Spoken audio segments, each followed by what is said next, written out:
Jadi ini penting ya, hubungan dengan atasan itu harus dibangun. Gimana cara bangunnya? Nah ini aku mau cerita supaya kalian nggak salah langkah gitu. Yang pertama, sesama medical rep dilarang ngopi bareng. Karena kalau medical rep itu ngopi bareng, yang terjadi, yang dibicarakan adalah atasannya. Jadi membicarakan atasan itu pengalaman aku sendiri nih, yang dibicarakan yang jelek-jelek gitu, bukan yang bagus-bagus gitu. Nah sehingga jadi nggak penting gitu. Mendingan kita nggak usah ngopi bareng.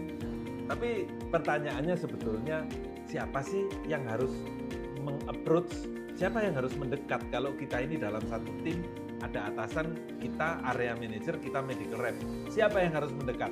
Area manajernya harus nge-approach medical rep-nya atau medical rep-nya nge-approach area manajernya? Nah ini kalau kalian punya pengalaman, tolong dijawab ya, ditulis di kolom komentar. Jadi supaya yang lain bisa juga belajar harusnya bagaimana gitu.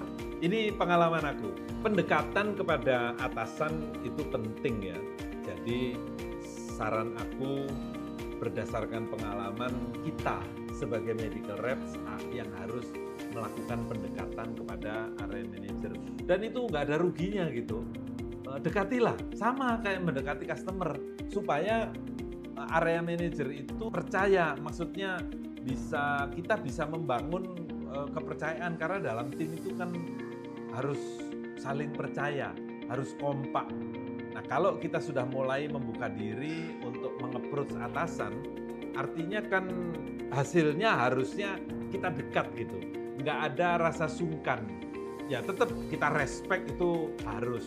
Tapi kan dalam komunikasi kita perlu rasa supaya tidak takut gitu. Bahwa apapun yang kita ceritakan ini adalah untuk kebaikan tim. Itu kan penting. Jadi medical rep sebaiknya mendekat kepada area manager.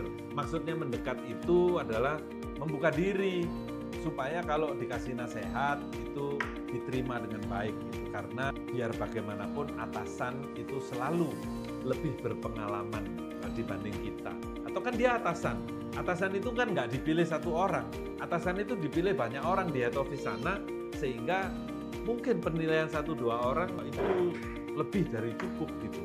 Sehingga itu kriteria itu untuk naik jabatan itu bisa melewati beberapa orang gitu. Artinya apa? Artinya kualifikasinya memang sudah cukup. Jadi atasan kita lebih hebat daripada kita. Jadi kitalah yang harus belajar kepada atasan. Aku bisa bilang begini, guru yang paling dekat adalah atasan kita. Jadi kalau kita mau belajar, kalau kita mau sukses sebagai medical rep, ya atasan itu yang paling dekat sama kita, mudah ditanyain tiap hari ketemu atau tiap hari komunikasi gitu. Kalau cari guru yang lain jarang-jarang ketemu gitu, jangan-jangan malah harus bayar gitu.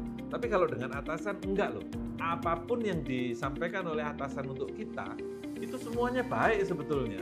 Semuanya mendidik, semuanya mengajak kita untuk lebih maju, untuk lebih baik, bekerja lebih baik, menghasilkan lebih baik, berkontribusi kepada perusahaan lebih baik. Itu ajakannya atasan, karena kalau anak buahnya hebat, anak buahnya masuk target, ya kan?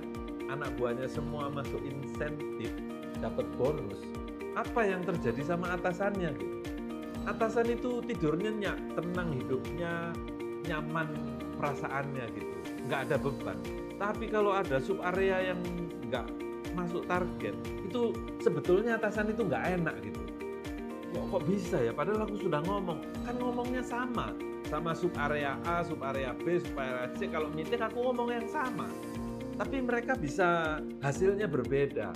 Nah itulah kira-kira perasaannya area manager. Jadi kalau kita mendekat itu banyak caranya ya.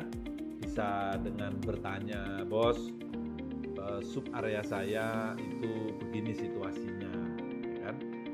Boleh nggak saya dapat masukan-masukan? Nah, orang itu kalau mau memberi masukan berarti dia dekat sama kita. Gitu. Jadi berguru istilahnya ya, jangan menggurui tapi berguru. Kita mencari guru, guru mencari murid atau murid mencari gurunya, ya kan? Jadi di sebagian besar situasi yang baik itu adalah murid mencari gurunya. Nah, kita sebagai medical reps menganggap area manajer itu, atasan kita itu adalah guru kita. Jadi kitalah yang harus mendekat. Nah, apa hambatannya? Ini lagi-lagi nih pengalaman aku. Kalau aku mengajak teman medical rep yang lain untuk meng-approach atasan, itu yang pertama, kalau kita tanya-tanya kepada atasan, seolah-olah kita nggak tahu. Nanti kita dianggap bodoh. Kamu ini nanya-nanya terus. Nah, kan sebetulnya enggak. Pertanyaan kita makin hari, makin sering kita bertanya, sebetulnya pertanyaan kita itu makin berbobot gitu.